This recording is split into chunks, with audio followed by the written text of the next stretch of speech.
And Stu on the mic, broadcasting through the night, talking F1, getting every fact kind of right. From the grid to the finish, they're all in. Top Step Podcast, let the race begin. Good evening, good morning, wherever you are in the world, and welcome to the Top Step with Reese Ashmore. And Stu Brown, welcome. We are here after the Miami Grand Prix, and what a Grand Prix weekend it has been, mate. Yeah, a full one. We better get into it. We've got an hour tonight, and it is jam-packed, so let's start things off the way we normally do. I can tell you that there was a lot to cover from the weekend that was sprint race in Miami. Of course, kicking off with one practice session, quali, and the sprint race on Saturday and Sunday our time, and then obviously the race this morning. And we've got to start things off by saying or recognising the birth of the official first ever superhuman, which is congratulations to Max and Kelly on the birth of Lily. Talking about racing pedigree going into that child. Crazy. So watch this space about her, if she gets into, obviously, car racing and wants to car race and stuff. Watch out for her talent. My goodness me. I tried to come up with some names, the PK, or the PK, or Peak Stappen. Peak Stappen works. Yep. Peak Stappen as sort of an amalgamation of the two, but no, congratulations to Max. And I've got to say, surprisingly, probably not really impacted his weekend at all in terms of how he performed, but we'll get into that. It is crazy that these guys do what they do in life, have all these things happen outside, and then just come to work and everything's gone and their focus is there. So it's phenomenal. Crazy skills. Dominate like nothing has happened at all, other than one of the best things that ever happens in your life. Before we move on, I do want to say, how you're saying if Lily gets into racing, I think if she has, not that she has, having the support that she has, anything that she puts her brain to, she'll be crazy at, because the drive we see in Max in racing, if that's applied anywhere in anything, it would be phenomenal. A non-serious question, but do you reckon they'll trust Yosh to babysit? Probably not. No. You can just say, "Where's the baby?" and he's driving away from the petrol station. Anyway, yeah, I was going to say. let's not. That is an absolute joke and totally not serious. Whatever. Do not do anything like that ever in your life. And if you're considering it, go and get some help. So let's have a quick look. We generally don't spend a lot of time dwelling on the sprint race because it's great, it's fun for the fans, but it's not what we traditional Formula One enthusiasts enjoy. But it was good. The sprint race was good. There was some changing in position and weather and all sorts of stuff going. Absolute props. I want to say absolute props to Kimi Antonelli. That was phenomenal. That was crazy. Yeah, well, touching on that, so managed to take out now his third record in his maiden full season. So he now holds the record as the youngest to qualify on P1, and he did so in style. Another one where it was blink of an eyelid stuff between himself, Oscar Piastri, Lando, and Max at the top of the tables. So Lando and Oscar, even a half blink, they were ridiculously close together. So the weather, obviously there was a delay. There was a rain delay. They had to. One of the things I absolutely do love about the Americans is the way they are able to get things to happen. Those trucks that they use in NASCAR to clean the track down, that they just roll out in Miami and blow everything dry. It looked like it hadn't rained at all. No, not at all. By the time when they did their first lap and there was all the spray coming out from Kimi, I think Oscar was behind him and he said, "Look, I'm in P2 and it's still visibility is none." And then they stopped for a little bit and then did 3 laps, I think it was, and it was like nothing had ever happened. Absolutely, in sections it was dusty, but it wasn't wet. Yeah. Oscar said it's the worst wet conditions he's ever driven in. And that's he came across the radio. So that's remembering. We have to go back to the start of the season in Australia where him and Lando were mowing grass. So that's got to say something. It was torrential. So, yeah, they did a fantastic job to get everything underway, in particular Miami style. So nothing really all that extraordinary other than the Kimi performance in qualifying. Jack Doohan had that little blow up at the end of qualifying where he wasn't able to get out of the pit garage properly because they didn't stagger the release between himself and Pierre, and because of that he couldn't turn tight enough and ended up missing out on the run. No, it was they were meant to release both Alpines together to help with the DRS and the run, and because they released them both together, I actually think it was Gasly that couldn't turn. And then they ended up with two cars in between them because they had to push him back into the pits. I thought it was the other way around, but I'm happy to stand corrected. Facts kind of right again in the asterisks. But one of us is correct, so just watch it back yourself. But he had a little tizzy about that because he couldn't get out. And, of course, Yuki also missed out. I don't know what he was doing. He was opening the door for Max to walk through into pit lane and just sort of held himself up and missed the cutoff. Yeah, I don't know if that was a miscommunication on the team or something like that, because he sort of came around and was harvesting beforehand, and you saw Max just sort of, taking his way off to the pits. But Yuki should have been on it heaps earlier. So I don't know if it was a miscomm from the pit wall from Red Bull, which they did a lot of mishaps on that pit wall through that sprint. So I wonder if something happened there, and Max wasn't aware that Yuki was coming around to go again, and then missed the light. Maybe Yuki was hoping for a tow or something. But anyway, it was an absolute schmozzle, and because of it, Yuki ended up not getting through. We come to sprint race time, and the start for Kimi, not probably as good as he had hoped for, and a bit of experience there for Oscar just showing at the start of the race. I just want to say that Kimi Antonelli is 18. He got his license like 2 months ago. So there's a lot of racecraft and things like that and driving craft that he will still learn, and that will absolutely come with time. So he went a little bit backwards. But look, these results were heavily impacted by the safety car. And Lando was the biggest benefactor of that because he was able to get in and out of pit lane and effectively jump Oscar, and then the race, of course, finished under a safety car after Alonso. Old mate Alonso, unfortunately, had his incident and smashed up the Aston Martin. Yeah, super unfortunate for Oscar in this one. Having to slow down to safety car pace just meant that Lando could have got out in time. That was the only reason why. If he hadn't had to slow that much for the safety car, then he would have still come out clear. But that's what they call racing. Yeah, and obviously a big benefit for Lewis. He managed to pit early and was, again, benefited from that, ended up finishing third. So the sprints for him this year so far have gone quite well. I just want to say on that, though, is that because Ferrari have no input? Well, I mean, they had to pit this year, but most sprint races they don't have to pit. So is that because they didn't have any input on pit wall? As he keeps doing better? Well, look, it must be because Lance Stroll finished fifth. So it must be something to do with that. Yuki finishing sixth, which was actually a really good result for him. Again, remembering that he qualified, I think, 17th or 18th. We managed to get up into the points, so scoring more points there for Red Bull. And then Pierre Gasly rounding out the 8. Isaac Hadjar unlucky not to get into the points. And then just about everybody else deserved to be where they were. If they only paid points to top 10, my man, Nico, he would have been in there with the points again.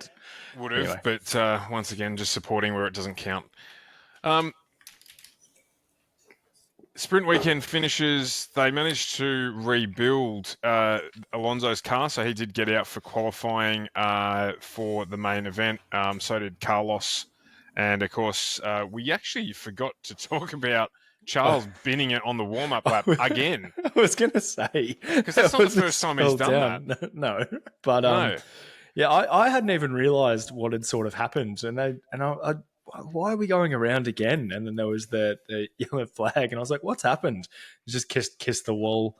So, but yeah, again, just in that, we say it didn't look wet, but it was obviously still very wet. Oh yeah, I wouldn't want to be any issues. I've actually done that in the wet on a warm-up lap at Phillip Island. I didn't stack my car, but I did run off the track and spin off after turn 1. So if I can do it, anyone can clearly do it. So I'm not going to throw any shade on him for there. But yeah, that was unfortunate for him as well. But not a great weekend overall for Ferrari. We head into feature race qualifying, and again, tissue width stuff between the top 4 drivers. With Max Verstappen taking out pole, and he set his lap quite early in comparison to Lando and Kimi and Oscar, who all just got demoted down the list. So Kimi, again, standout performance for him this weekend, despite the race results. To do what he's managing is exceptional. And Oscar in 4th. George in 5th. He struggled with the car all weekend. We'll have a chat about that shortly, but managed to get into 5th. And have a look at who was in 6th and 7th. Makes me incredibly happy. So happy to see those guys in 6th and 7th. Our friends at Williams, Charles Leclerc in 8th. Esteban Ocon, his highest qualifying performance of the season so far, sitting in 9th. And I think getting things almost right, the first time he's out-qualified his teammate so far this season in a main race. Yeah, I think you may be right. But again, facts kind of right. Facts kind of right. Yuki just getting into the top 10. Isaac Hadjar just missed out again on getting into what would have been, I think that's actually, again, one of the only times he's not made Q3 so far this season. Hamilton, shocker for him. Bortoletto, his best performance in qualifying. Same with Jack Doohan and Liam Lawson running out the 15. And that's really, really good for Bortoletto, and not from even just a racing point of view, but I know we're talking about Kimi and stuff like that, because obviously his support and the car he's driving is leaps and bounds ahead of the Kick Sauber. So seeing the Kick in Q2 is a really, really good effort, and props to him for driving that vehicle, because, I mean, it's nothing in comparison to Kimi's car and the guys ahead of him. So to get that, to drag the wheelie bin out the front and get it into Q2 was a really, really good effort. Yeah, I mean, and look, he finished ahead of Jack Doohan and Liam Lawson. So, in terms of the Rookie Cup, he was 3rd in qualifying in the Rookie Cup because of Hadjar and, of course, that effort from Kimi Antonelli at the top. We saw Pierre Gasly not make Q2. So, again, first time he's been out-qualified by his teammate this season. And Ollie Behrman as well, struggling in quali after they repaired his vehicle. So we come to the race. We're going to give you the results. We're going to have a crack through all the teams. We'll get to, of course, Reese rates them a little bit later in the show as well. But Oscar Piastri taking out the win from his teammate Lando Norris. George Russell in 3rd. Max in 4th. Albon in 5th. Kimi Antonelli 6th. Leclerc 7th and 8th. Can't wait to talk about Ferrari with them 7th and 8th with Hamilton. Science shows that he finished 9th here. He actually didn't.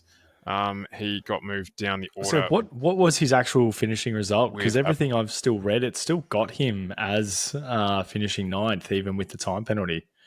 Maybe he has then. Maybe I've misread that. I thought that he might have had a big enough gap behind Yuki to just absorb it. He could have. But Yuki actually, no, because it's saying here, it's saying there that he was only 4/10 behind Hamilton. And obviously, if he had his time penalty, he wouldn't be behind him. So, you're correct. And of course, he got the penalty for crashing into Hamilton. So, yeah, I don't think he finished 9th. But anyway, we'll maybe they appealed it, and I just haven't seen that today throughout the day. Yuki Tsunoda in 10th, Hadjar 11th, Ocon 12th, Gasly finishing 13th. And then Nico Hülkenberg in 14th. A lap down, the 2 Aston Martins a lap down, and a DNF for Lawson, Bortoletto, Bierman, and Jack Doohan. So it did say here that Tsunoda received a 5-second time penalty for speeding in pit lane. We might just try and find, because I did say, actually, we'll bring it up in a minute, so we'll adjust that if we need to, because when we go through Williams, I do have the official outcome for that, I think. Maybe I don't, actually. I think I've got it for Liam Lawson. But anyway, be that as it may, let's move in and keep the show rolling. So there's a lot to cover from the race this weekend, but I wanted to top the show by starting to have a look at Ferrari. Now, we have spoken at length on this show about Ferrari and about how Lewis was starting to come to some sort of understanding with the pit lane, and also that they were starting to make progress in that car. Now, if you haven't seen some of the communication that occurred during the race, you need to go back and have a look at it. But let me share this one with you that I thought was extremely amusing, and then I'll put some context around it. Science 1.4 behind, Lewis Hamilton's response was, "You want me to let him past as well?" Now, this comes off the back of a segment of the race that was extremely poorly run, and I'm coming to a question. Let's dive into that. So stick around. But during the race, Ferrari was so indecisive. They were trying to Lewis had got new tyres. He was stuck behind Leclerc and asking to do a swap. Like Lewis did for Leclerc in China, where he moved and let Leclerc through to try and pursue, obviously under the understanding that if it didn't end up happening, they'd just swap back at the end of the race if they were able to do that. So Lewis did that at China, no questions asked. Yep, happy to do it. Let's get it done. He asked for the same respect here because he was on fresher tyres. And when he asked them, the first thing they said was, we'll get back to you. His response was, why don't you have a tea break while you're at it? Which I thought was brilliant. Obviously, sarcasm. There were some people who said that he's being rude on the radio. Just go and boil your heads. It gets to the end of the race and they're interviewing Fred. And they asked him and they said, how do you think you went? And he said that he thinks that it was well executed and that they did a good job. Please comment. I have no words. For some of that, there is nothing that I can say that I haven't said before. But looking back and watching the race, there was 3 laps of nothing, and Hamilton was obviously quicker. Obviously had the pace to go and chase down Kimi. By the time that they had the conversation to say, yep, cool, we'll swap back, Lewis had been running in dirty air. He'd overheated his tyres. All of that fresher tyres and everything like that advantage that he had gone out the window. So obviously by the time they said to Charles to swap back, the advantage wasn't there anymore. Then after they swapped, Charles was saying, Lewis needs to go faster. My tires are overheating. I'm in dirty air. And it's like, we keep talking about the importance of clean air in these cars and the fact that they don't do well following each other. If Lewis is coming out on faster tires and he's consistently faster, the time that they took to make a decision took any advantage out from them. They just fumbled it completely to the point that they were still taking time out of Kimi together. Obviously, Charles was in Hamilton's DRS, which meant he could keep going out, getting further away from Sainz, which was great. But by the time that they did that, it was no longer an attack on Kimi and more of a keeping away from Sainz game. So the indecisiveness that they have and they continue to have, they're at the point where why wouldn't you take a risk? They don't have a lot to lose in that sort of time. They're running 7th and 8th. What are they going to lose? Nothing. Yeah, and it was on lap 38 as well. So they're in the second phase of the race. Yep, and they've already pitted. They're in the second phase of the race. As you said, the holding up in the 3-lap decision, it loses that first 2 laps pace in the tyres. And Fred was saying that they were doing it because they wanted to make sure that the pace was real, that it wasn't just DRS pace. So without putting him in front on the cooler, better product, you're never going to find that out anyway. No, and even if you do, what does it matter? Like, he's in front, you can do it, and then you switch it back. Cool. Yeah. So they let him in front for 5 laps. Go, no, mate, it's not genuine pace. Let's swap back when we can. There is no issue there. Like, there's no risk that they have. Science is their closest risk. But, they've got the pace and the craft to keep ahead of him. But because they can swap back and stay in DRS. And there's enough places on the back straight, for example, where they could do that without much hindrance to each other. Get a DRS. Well, you would say that unless you were talking about Ferrari. Yeah, yes, that's very true. Because what they ended up doing was they told Leclerc to go back through, but then just forgot to tell Hamilton that it was happening. I was literally about to say this, that they Leclerc went to do so, and Hamilton had no idea what they were doing. Yeah, just an absolute calamity of a performance. I do need to ask you a question, though. If you were at a job and you were employed at one place and everything was going quite well for you and you knew how everything worked, and the place next door was regularly on fire because of this, literally, or like literally, literally literally on fire. Oh wow, yeah, okay. Because of decisions they made internally, would you? You were in a nice paying position. You were getting what you want. You were doing everything you wanted to do in the world. Would you jump ship?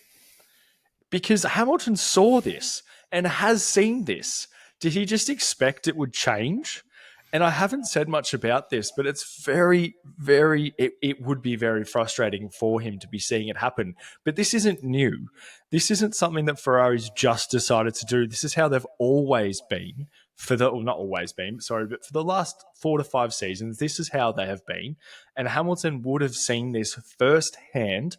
He would have spoken to the drivers. He would have seen their frustrations. Hamilton's a pretty, easygoing guy. He talks to sort of everyone. He would have seen all of this and still decided, you know what? Ferrari's a really good fit for me. I'm going to go and do this.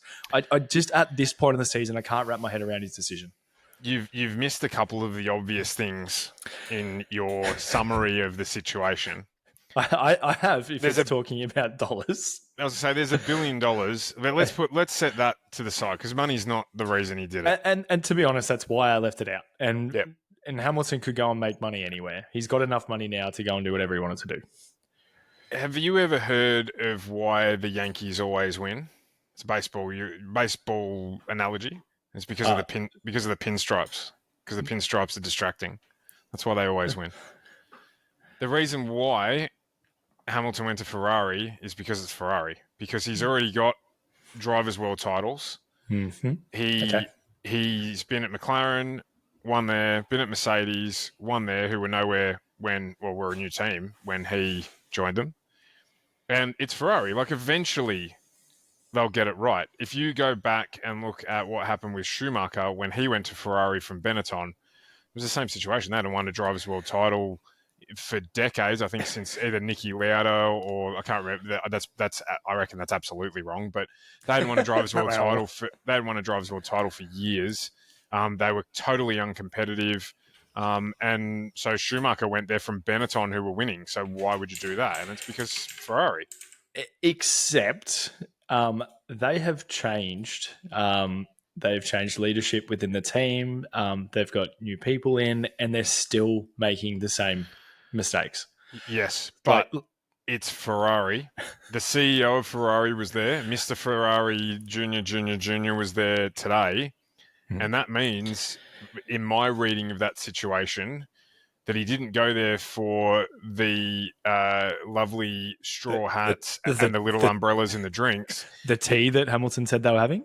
He went there because he wants Fred to know that they're not happy with what's going on within the team. They've given Fred all of the tools you imagine.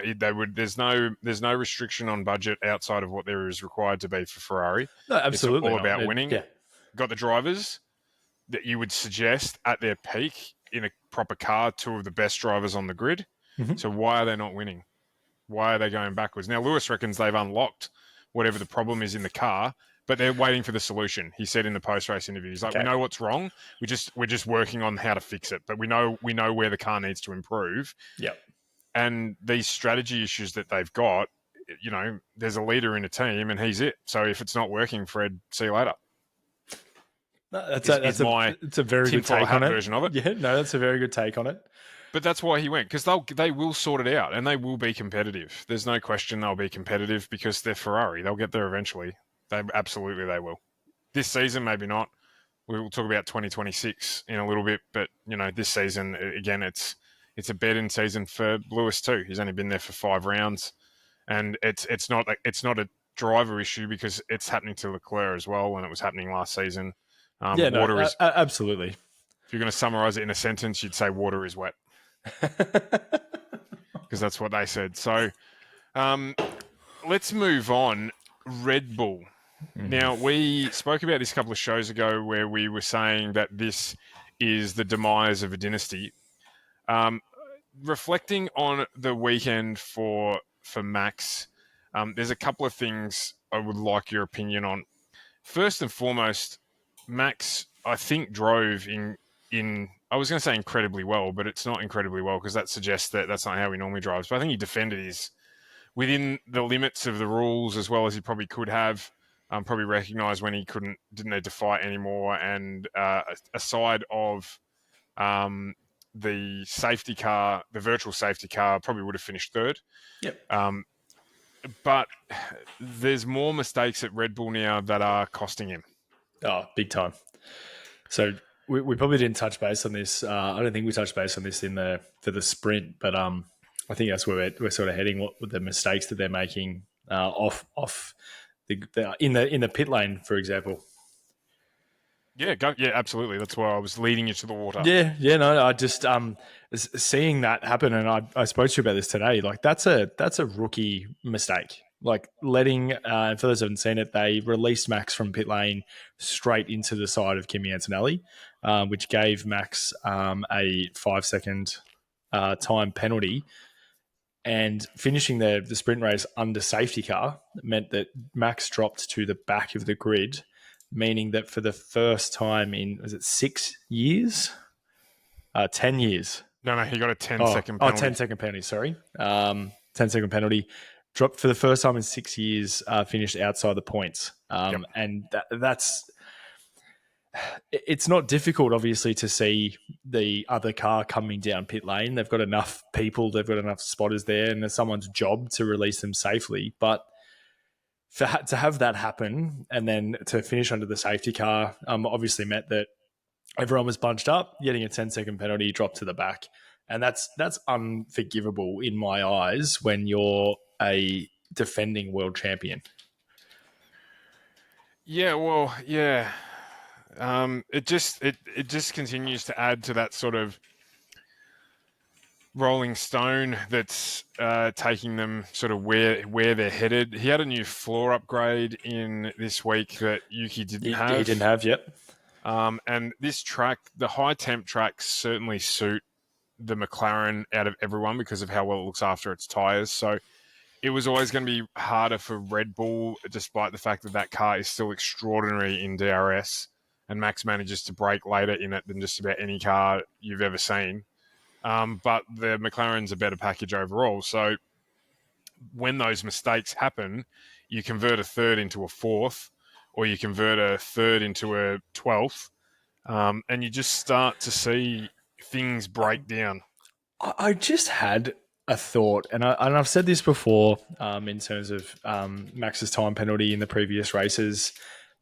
Do you think it was complacency almost because they were that far ahead? It was like, oh, we just sort of have to do the bare minimum here because our car's so far ahead and Max is an alien.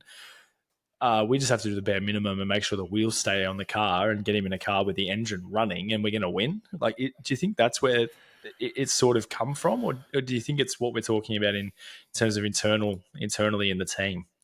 Yeah, absolutely, I do. I think that they thought that it didn't matter who they put in the other car. It didn't matter about developing a car for the other driver. They just said, well, we've got Max, and now they're going to pay the penalty for it. Because I was thinking while I was watching the main race that what he would give to have a teammate there to help hold off and fight with, Lando, so that he could recoup some tyre life after having fought with Oscar for the lead of the race. And yeah, he's there by himself. And all that happened while he was fighting with Oscar was that he helped Lando catch up and then fought with Lando and then had nothing left. So Even to have someone to jump in your DRS with, you talk about it, talking about NASCAR and like the slingshot and all that sort of stuff. Just having someone there to help you, and if someone was there to fight Lando while he was fighting Oscar, yeah, absolutely. And then he could have, even if it was looking at the pace and the way that Oscar was moving the car, it was inevitable that was going to happen. But it would mean that Lando may have still been 5 seconds behind him, not right there.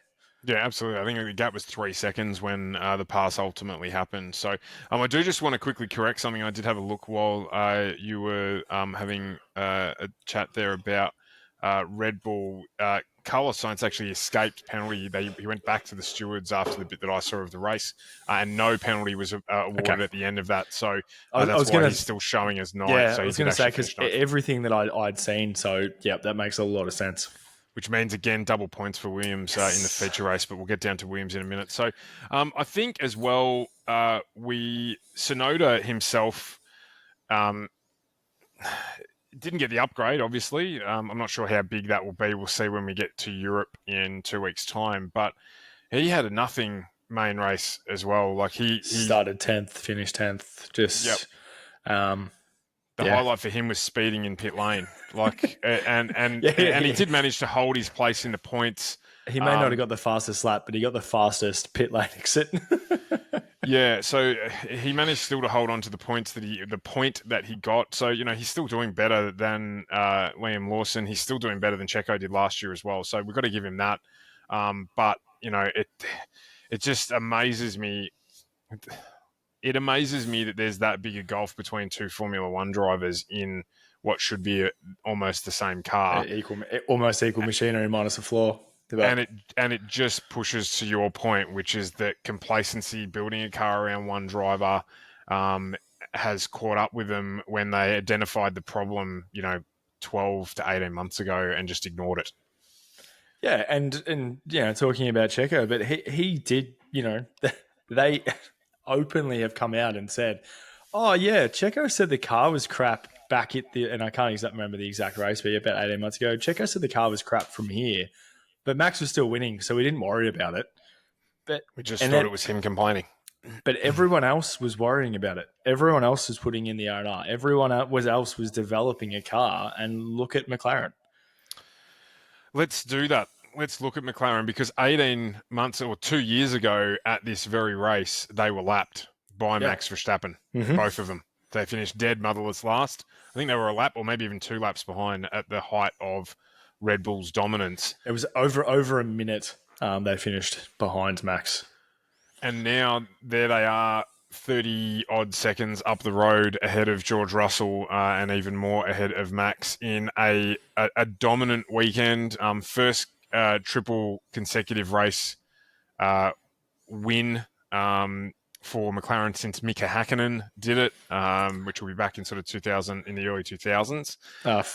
First team to win a consecutive sprint and Grand Prix race in the one weekend. Yeah, so to do a clean sweep as well. Oscar extending his lead. Norris got fastest lap of the race. Again, not that there's points for that, but fastest lap of the race. Like, they literally absolutely smashed the living daylights out of this entire race this weekend. And had it not been for Max getting on pole and the start and those sorts of things, they would have gone 1-2 start to finish without any problems at all. In the cool down room, did you see George talking to them about how fast Max was in Sector 2? And both Lando and Oscar have gone, well, it wasn't. Yeah. And George's like, oh, wait, you guys are on a different playing field. I understand. Yeah, no. And look, the thing that I want to take out of it, really, that I want to have a look at is it demonstrated quite clearly the difference between the two McLaren drivers this weekend, which is that Lando has 1 lap pace. Mm-hmm. He's faster in a lap than Oscar, but Oscar has far better racecraft than Lando does. And we got, literally got to sit and watch both of them race Max, who drove in exactly the same fashion versus both of them. And Lando couldn't work it out.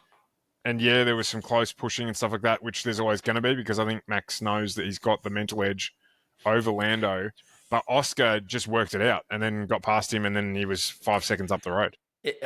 Massively, and I think you've said this a couple of times before that we still think that Max is in Lando's head in some fashion. You can't fight Max the way that Lando does, and he tried to fight Max that way last year. He's tried to fight Max this year. Oscar's obviously sat back and seen that and gone, okay, I'm going to beat Max at his own game and have better racecraft. And he forced a mistake out of Max Verstappen. Like, that's how Oscar got past him. He knew what he was going to do. He was going to put Oscar to the outside both times. He forced Max to brake late. He forced a lock up. And I'm going to say forced because from what I saw and from the placement that Oscar did, wasn't just a happening. He forced Max into making a mistake and then drove past him and said, thank you very much.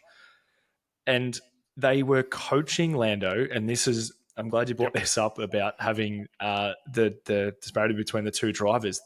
The pit wall was coaching Lando as to how Oscar did it, what to do, what to expect from Max. And it's like he just turned the mic off because he just continued to do the same thing, like what we saw when he was fighting against Hamilton. It's like, it hasn't worked for the last 2 laps. I'll try the same thing again. He won't see that coming. And the same result. So every time that he comes up against Max, it always ends up in a scrap because he always puts it into the same position. We saw Oscar take a lap or two, figure it out, execute it, and get past him. And cleanly. And ultimately, that's what won in the race. There's no question. So I also saw at the end that during the presser, Lando said that Max ruined his own race by racing the McLarens. Now, Lando, I'm going to go on his defense first here. The press conferences that he has to face at the moment are ridiculous because he just keeps getting asked the same stupid question over and over and over again. And you could see that when he was in the pit, the press pit at the end of the race. Mm-hmm. The lady from Sky was doing her best to get something out of him, but it was probably the 15th time he'd been asked the same question. And he's just like laughing because he's like, what do you want me? Like, he knows, and we've touched on it heaps on this show, but he knows they're trying to get some sort of punch on happening between him and Max and rah, rah, rah, rah, rah. When at the end of the day, like, as he should be, could he have done better or did he want to do better? Yeah, of course he wanted to win the race. He didn't, but P2's not bad. It minimises the damage in the gap in the Drivers' Championship for him. McLaren had a 1-2. It's a good weekend. He walks away from it and, goes into Europe in P2 in the Drivers' World Championship. So it's then to hear him say that when he probably hasn't watched back what actually happened to Max, and I get what he's saying. If he hadn't have fought for so long, he probably could have had a bigger gap over George, and therefore when the virtual safety car came out, maybe not ended up getting past. But he didn't ruin his own race for racing. In what world is Max going to pull over and let anyone pass in any position? I don't care if Max was 15th.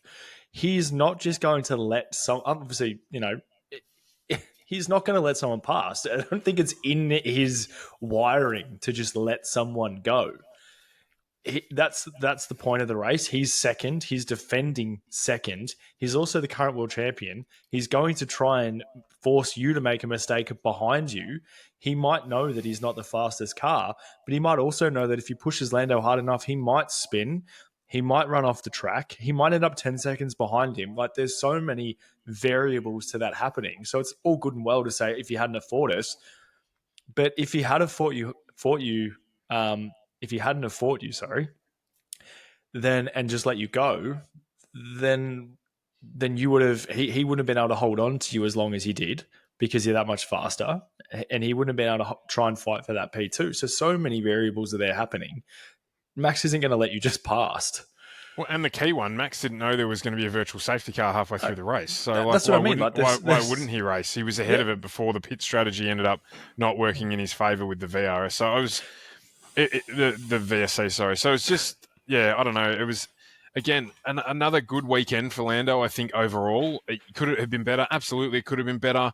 It wasn't, but still not the worst weekend ever. And then he just needs to Not, but I get it. It's frustrating. He keeps getting asked the same dumb questions. So he's going to end up like Max. He will get to the 100%. point this season where he just doesn't. 100%. I hope he does it. I hope he does it now. Yeah, no, big time. We talk about we use references to the NBA and things like that, but you watch when Michael Jordan was getting asked things when people were talking smack about him, off the court, he didn't ever respond to it. He just went onto the court and dominated.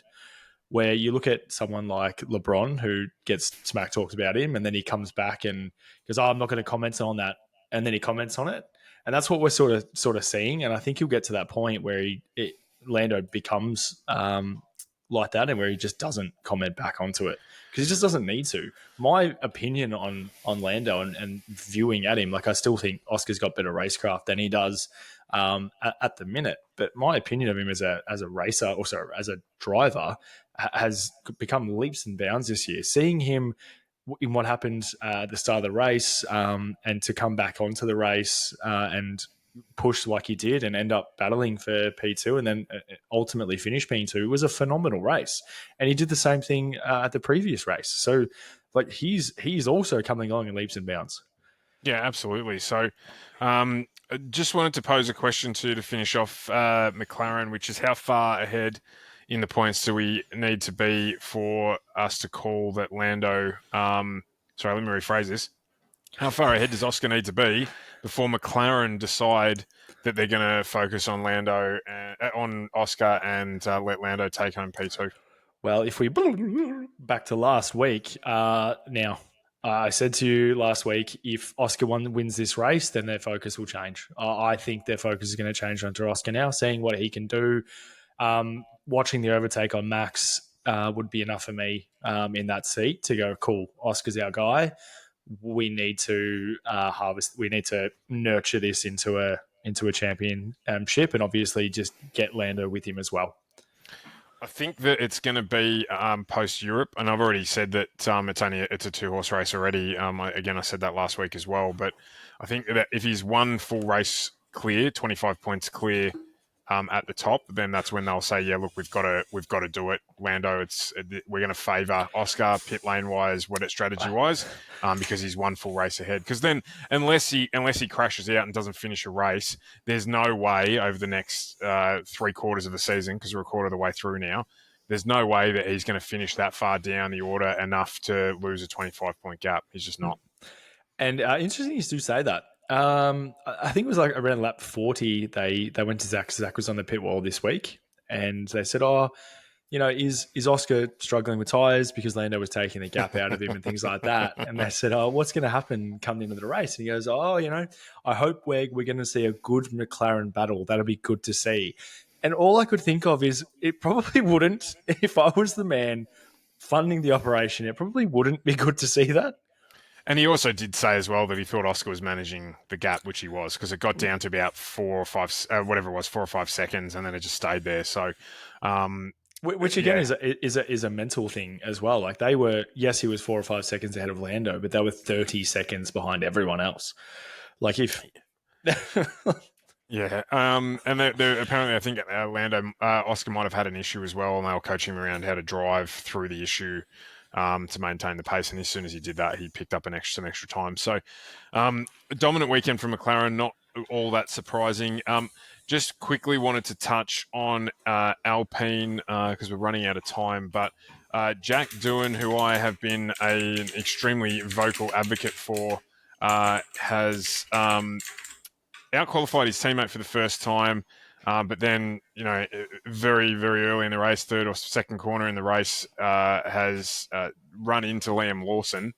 First corner of the race, run into Liam Lawson, taking himself out of the race. And I think, I didn't get time to look it up before we jumped on, but I think from memory, Colapinto tested at Monza. Mm-hmm. Yes, you are correct, in the old car. Yeah, and we're not that far away from Monza, and I think that they will call it before then. Unfortunately, I think Jack's going to be out of a seat.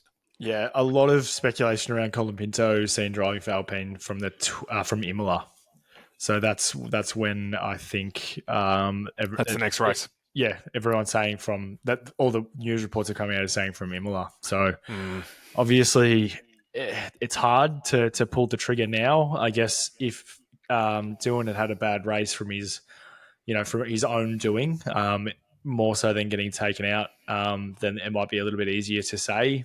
You think it'd be pretty hard pressed to go, cool, you're out now after that weekend. But how many more chances? How many more chances do you give him? He keeps understanding that he's a rookie, but he keeps finding himself in these positions, and the only sort of key normal factor there is it's him.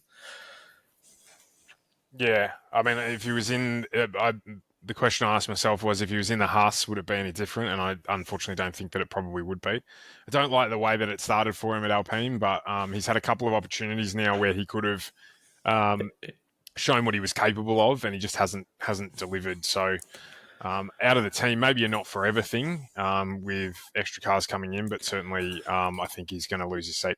It's almost it's difficult though to be here now after we've seen what's happened with Red Bull and Lawson and Tsunoda to know what Colapinto will bring. Because again, I know Colapinto's got a few more race experiences than Jack, but he's also had a lot of accidents as well in that time in the car. So as a team, Gasly's not running away with the championship or anything like that, and he's got a lot more experience. So I guess you wonder, trading spade for spade sort of thing. Yeah, well, we'll see. Obviously, that race only 2 weeks away, so we'll keep an eye on that before next week's show. Touching on Williams, we both smiled at the top of the show. They had another great weekend, finishing double points in the feature race as well. Alex Albon, P5. Phenomenal race, and driving with a water cooling issue as well. So absolute amazing run from Albon. Yes, absolutely. That issue came about because unfortunately Carlos had to try and avoid Lando coming back onto the track on turn 2, and it ended up being pincered in between him and Albon and hit his back wheel. And they weren't sure what damage there may have been to the car, so Carlos had to drive a little bit conservatively in that early part of the race, cost him some places. But obviously, then the damage that he got when he ran into Hamilton on the last lap, just trying to get the place. There was there was some analysis of that instance, but I think it was a racing incident. I think Hamilton turned in a little earlier than he probably did before.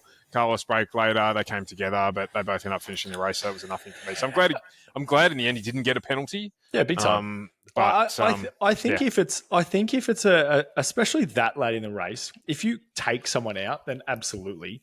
But if you come together, have a bit of a tap, you play on, you don't gain an advantage, then there doesn't need to be a penalty. There just doesn't. Agree. I don't think it was dangerous driving. It wasn't even really reckless driving. It was just driving. If he had to just put the brick on the accelerator and taken Hamilton out, then yeah, absolutely. But he didn't. He again, you said he braked later. Hamilton turned in. He saw it was turning in. Hamilton saw it was a late move. So they both had their view on it, but either of them were right or wrong. I see them both, being correct. But again, he didn't take him out. No one was hurt. No one was damaged. Play on. But it's phenomenal to see a Ferrari-powered Williams racing against Ferraris. The perfect segue into my next question now. Williams are clearly the leaders of the rest. So the bottom, 5 or 6 teams trying to get that 5th place. Fifth? Can you see Williams beating Ferrari in the Drivers' World Championship as we stand today? Absolutely can do. I will bite my tongue a little bit until we see the upgrades. Obviously, Ferrari's pockets are a little bit deeper, but if we don't see the performance upgrades and the team upgrade they do in Ferrari, I think the gears are all turning at Williams. I think all the cogs are moving and all the cogs are in line, where at Ferrari they're still a bit jumbled up. So if they don't get it right in the next 4 races, I think Williams will be absolutely ahead, and that'll be the 4th team, which is a crazy thing that we're talking about, a crazy turnaround that we're talking about, that potentially being the fourth constructor. Well, before we get to Reece Ranksome, I should say, what a Reece Ranksome, Jesus. I'm going to just bring up quickly the driver's standings, and then we'll get to. I just want to bring you back to that Williams point in one moment. So as a consequence of the weekend, we've ended up with Piastri extending his lead at the top over Norris, Verstappen in third, Russell closing down on Verstappen in fourth, just from consistency. Again, we didn't touch on Russell, but he was just there again. He said a podium would be like a win for them, and he finished third. So yeah, just doing what he's doing. You got to be there to take advantage of it. Leclerc in fifth with 53. Antonelli with a fantastic performance again in sixth. He's on track. He will well and truly, I think, pass Hamilton's record by the end of the season. Hamilton seventh, Albon in eighth, which is awesome. 30 Phenomenal. points. That's more than double from one driver. That what they got. Actually, it's 4 times as much as they got last season from one driver. I was going to say that's 3 seasons worth of points. And the thing that we will never understand, which is Ocon in ninth, and Stroll adding to his points tally this weekend in 10th. So I watched sprint quali. I watched the sprint. And when you told me that Stroll got points, I just didn't believe it. It's like I've got my Stroll non-C blinkers on because that still doesn't make sense to me. Well, it happened. It did happen.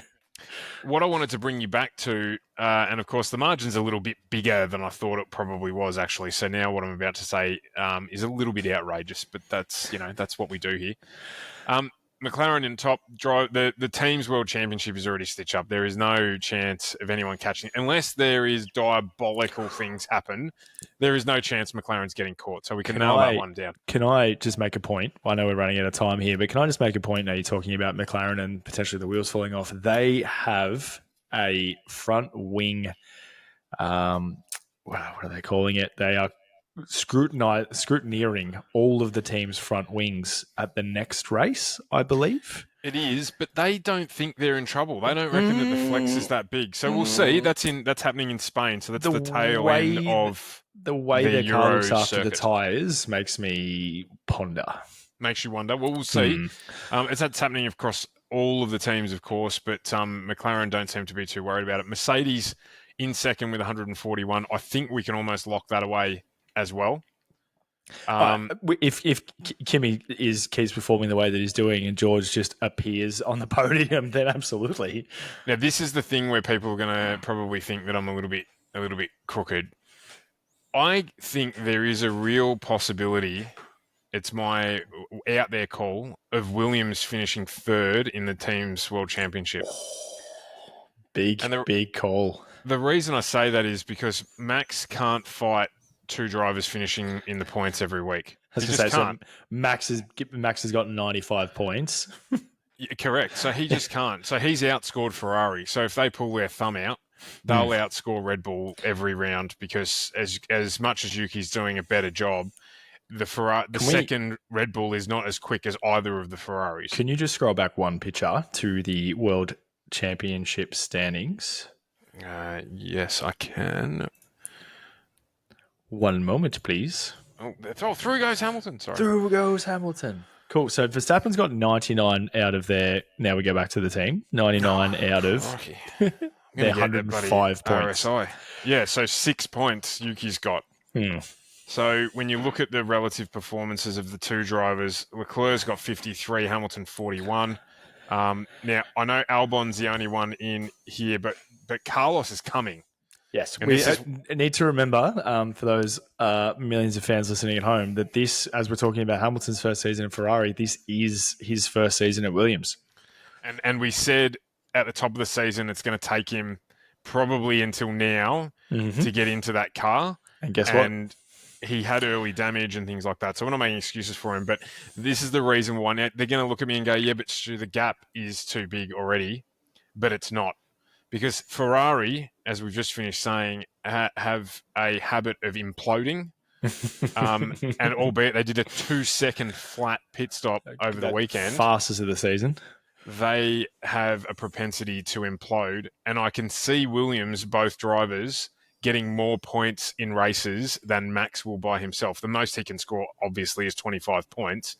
And with Yuki popping in with 1 or 2 here or there, there's every chance Williams could score 25 points or more in a races. weekend. Yeah, absolutely. Yeah, absolutely. Yep. So the question is, how far will Ferrari fall? Well, we'll see. That's why it's a big call. I think if I was using my head rather than my heart, it would be McLaren, Mercedes, Ferrari, Williams. Yep. I don't see Red Bull finishing above 5th in the Drivers' World title, not unless something changes. Not unless they bring in a big upgrade and suddenly the car works for them.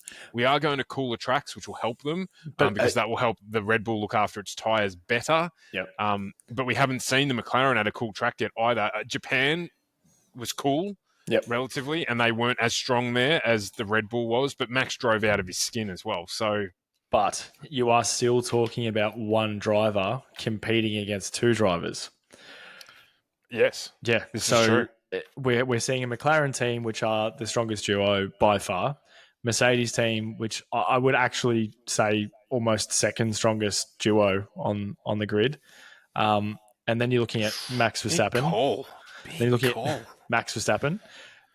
Then you're looking at two very good drivers and two very good drivers at Williams. So all of these teams, 4 teams around Red Bull, have 2 good drivers, and then we have Max. And I'm not, poo-pooing Yuki in any way, shape, or form, but no, not at all. Even if he comes to the party in the next 2 or 3 races, let's say he gets the upgrade, the wing changes, all those sort of things, it may be too little too late. And if he's getting, like you said, 8th or 9th or even a 7th, then it's not enough when the other guys are going to be 3rd, 5th, 1st, 2nd, that sort of stuff.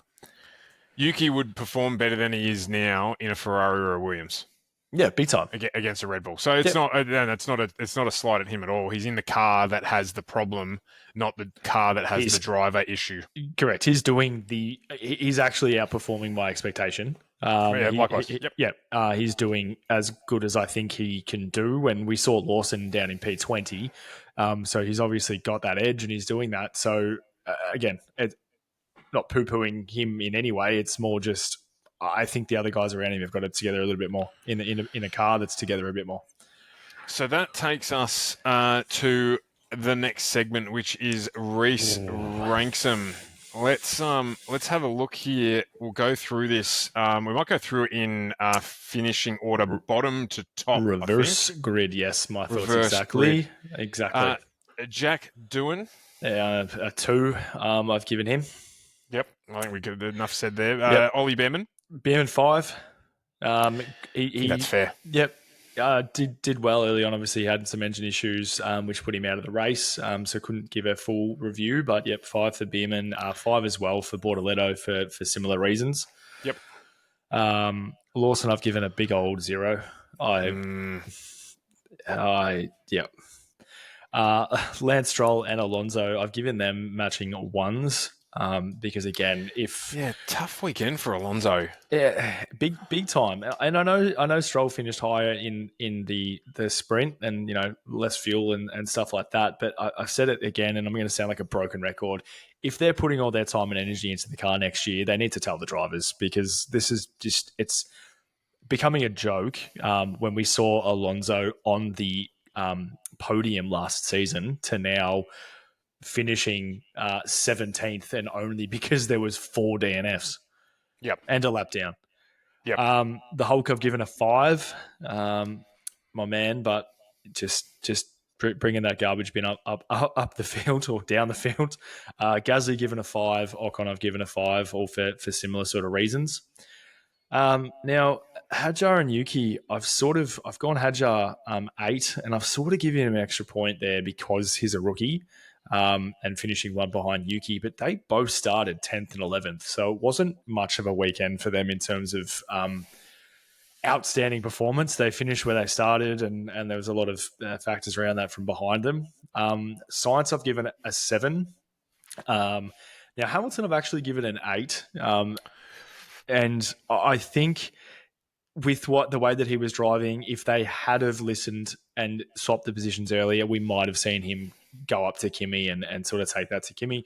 Whether or not his tyres were going to last up at the fight, I'm not sure.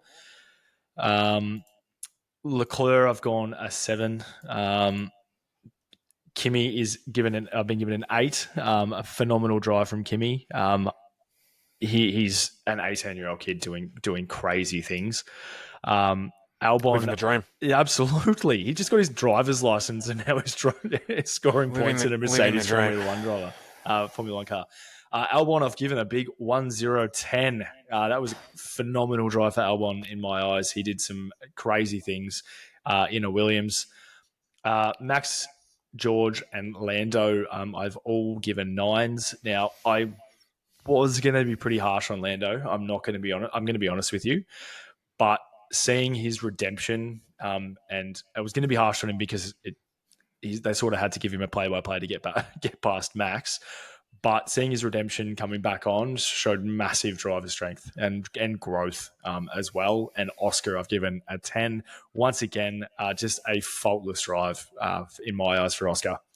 Yeah, as Max said, just does what he needs to do to win races, and Max recognises that because that's what he does as well, albeit they do it in a different way.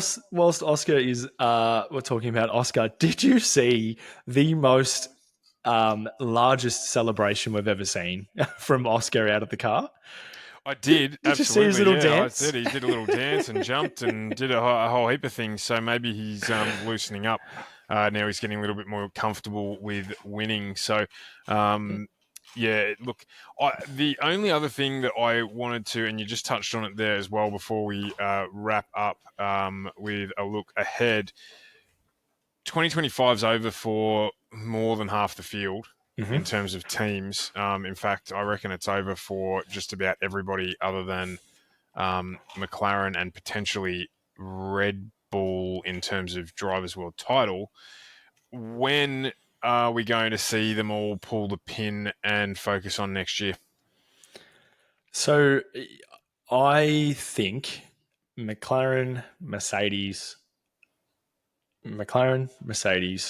Red Bull, Ferrari, and Williams, they'll keep this season going. Because from a Williams point of view, that we're talking money for Williams. Dollars. It's dollars. Yep. So if they need to put in what they need to put in this year to finish in that potentially, a top 4, that is a massive amount of money for them.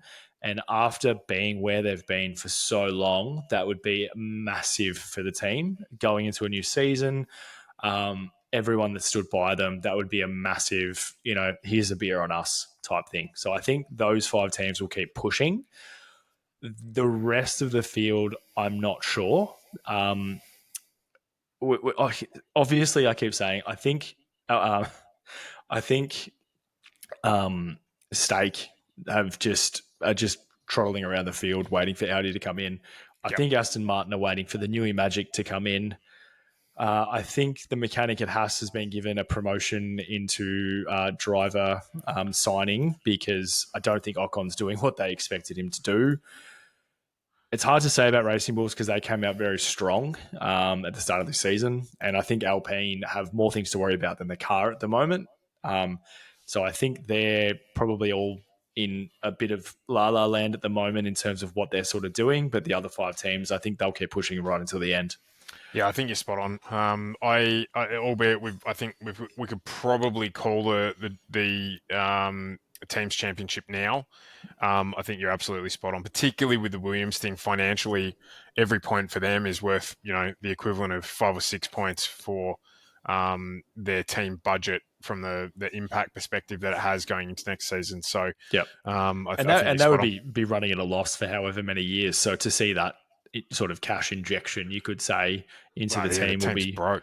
would be phenomenal. And they've had to spend some dollars, obviously. So to see a return on Science and see a return on some other key members in their team would be great. Oh, absolutely! What a pickup! Yeah, and Alex as well, a discarded toy from the Red Bull factory. Like, I'm so pumped about Williams. It's not funny. Anyway, I can't wait. And again, the other thing is, it stops us from just talking about bloody Red Bull all the time, which I'm really pleased about. Even as a Red Bull fan, I'm glad that Formula One is so healthy right now that we can have genuine conversations about contenders right throughout the field, even Racing Bulls with what they've done with Isaac and the Big talent time. that's coming through. And Bortoletto is going to be exciting next year if he makes it. And Toyota coming into Haas, and there's so much good stuff coming up that, you know, for all the negative talk about some bits and pieces of Formula One, it's in a really, really good spot. Before we talk about next week, I'm going to leave you for a question for our next pod. Dear. It's not an answer today. It's a come back to me. Yeah. What gap do Lando and Oscar need to pull on Max in the World Championship for you to think that Max is no longer a contender?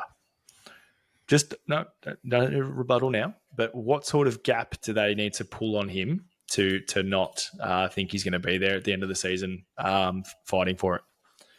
Leave your thoughts down in the comments as well. We'll have a chat about that in the next show. Speaking of which, the next show is another non-race weekend. So next week's show will be an in-betweener as we head into the triple header in Europe.